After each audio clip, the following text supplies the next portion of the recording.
So I was really feeling good, and I knelt down and I prayed, and I thanked God and reaffirmed my commitment to following Him. And here's the hard part. No matter what. And I said, God, I want to follow you. I want to be in your image. Things are going great. I want to know your will for my life, and I am willing to give up or to do anything to have it. It was 2 weeks later, my wife told me that she wanted to move to the Philippines for a year with the kids.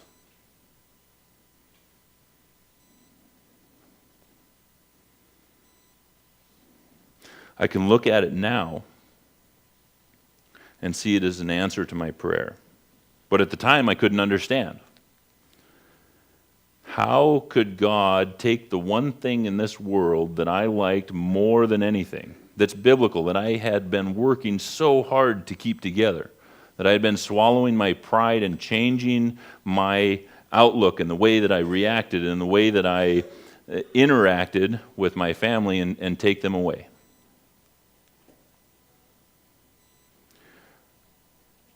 You could have hit me with a 2x4 and broken the 2x4 over my head and not done as much damage to my psyche as those words were leaving.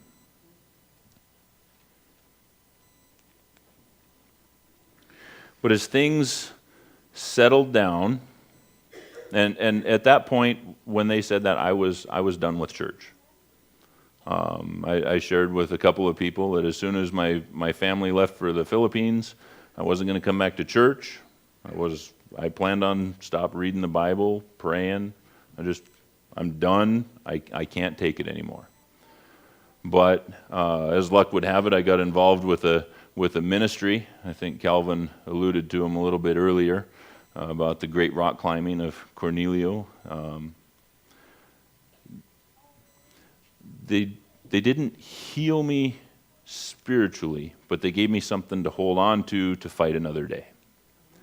Okay? So as things got clearer, as I understood that, hey, maybe this isn't the end of the world, and I started realizing that one day, God willing, my wife's going to come back. The kids are definitely going to come back. But as I started preparing for that, and also kind of loosely preparing for the reality or the probability that one day in the not too distant future, I'm likely going to be a widower, right? It sucks to say it, but when you refuse treatment for cancer, your outlook generally is not good.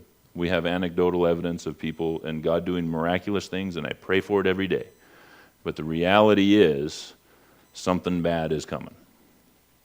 So as I'm preparing for these things in my life and really planning and starting to get an upward outlook of, hey, this could work. This is really going to be, I've got a plan. I can see the light at the end of the tunnel.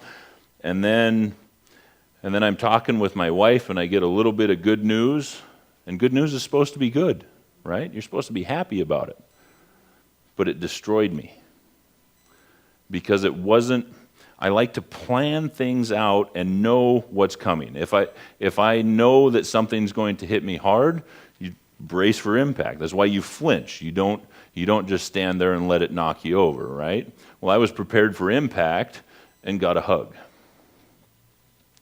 and it destroyed me. And at that time, I was also starting to think some things that I knew weren't God's plan for my life, and I basically had too much. I reached out to a couple of friends that are in the audience here that gave me some good advice, but ultimately I ended up in the shower at the YMCA after a long bike ride, right? And I broke. I was sobbing in the shower. There's probably more tears going down the drain than there was water coming out of the shower head. And I basically was so frustrated at everything that I had planned to do, just getting broken and beat down, that I just finally threw my arms up in the air and said, that's it, I am done. I don't care anymore. Every plan that I have hasn't worked. This is in prayer, because I couldn't think of anything else to do. Right? I said, I'm done. I give up. I can't do it anymore. If you, talking to God, if you want something to happen, you will be the one to do it because I'm done. I wasn't done yet. I wasn't done praying yet. And God said to me, it wasn't an audible voice, but the thought was so clear in my mind that it may as well have been somebody standing in the shower next to me actually speaking.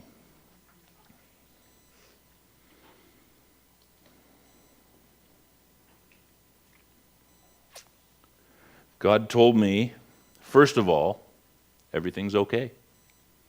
I know what's up. I know what's going on. There's nothing in this world that happens that I don't know about and that I don't let happen.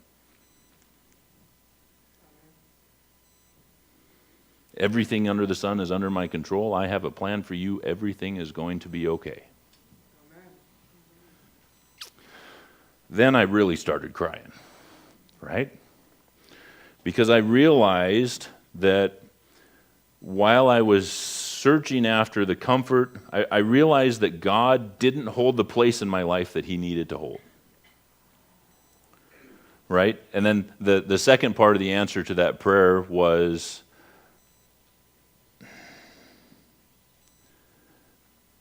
he told me that he was grateful that I had finally reached a place where I had completely surrendered and given up and given everything to him. He said he'd been waiting, making things so difficult to try to get my attention, right? He was using that 2x4 to get my attention, say, look, these things hold the place in your life that I'm supposed to hold. I hope I never forget that answer. It's a struggle. I know it's a struggle. I've been close a couple of times and lost sight of it. But like the lizard that we saw, right? There's so many snakes out there trying to take away your happiness, right? There's, we like to boil them down to the lust of the eyes, the lust of the flesh, and the pride of life, right? The three things that Jesus was tempted with when Satan came to him after his baptism. But family can be an idol. Things can be an idol. Money can be an idol.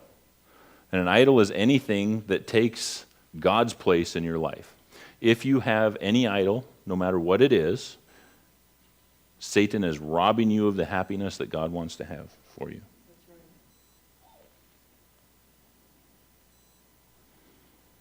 It was about 3 weeks ago that that really hit home. That I was so destroyed that I gave up. Now things are going well. Things are really going well. And I pray, my prayer now is that I continue to put God first in everything, because things are starting to go well. I've been, I shared a little bit of a testimony when Brenda came up here, but it's been over 2 years since I've been asked to speak, right? I'm starting to be a bigger part of ministries now. Ministries are saying, hey, we recognize and would you please? Amen. My wife and I are having conversations now that we haven't had since we were newlyweds. Even through the counseling where they said, you have to talk about this. It was always guarded. Right? The guard has come down. We're able to have honest and open conversations. We're able to laugh. We're able to plan for the future. Things are going well. Praise the Lord. But I always keep in mind what Paul says in Philippians 4:13.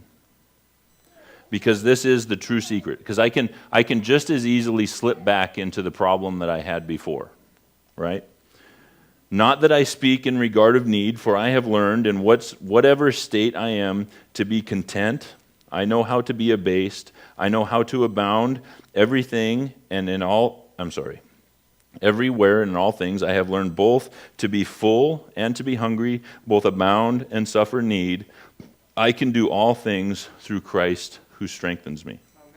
What Paul is saying here is that no matter his situation, whether he's on the mountaintop or whether he's in the valley, he doesn't need to worry. His circumstances don't matter because he has found the secret to life. This secret that I have had the taste of, that I want you so desperately to have, is that having the relationship with Christ, the one that is supposed to be closer than the relationship between husband and wife, if you have that relationship with Christ, nothing else matters. You will be happy, I promise. See, the concept is easy. Put God first. That's how to be happy. That's the answer to the question. What's the secret of life? Put God first.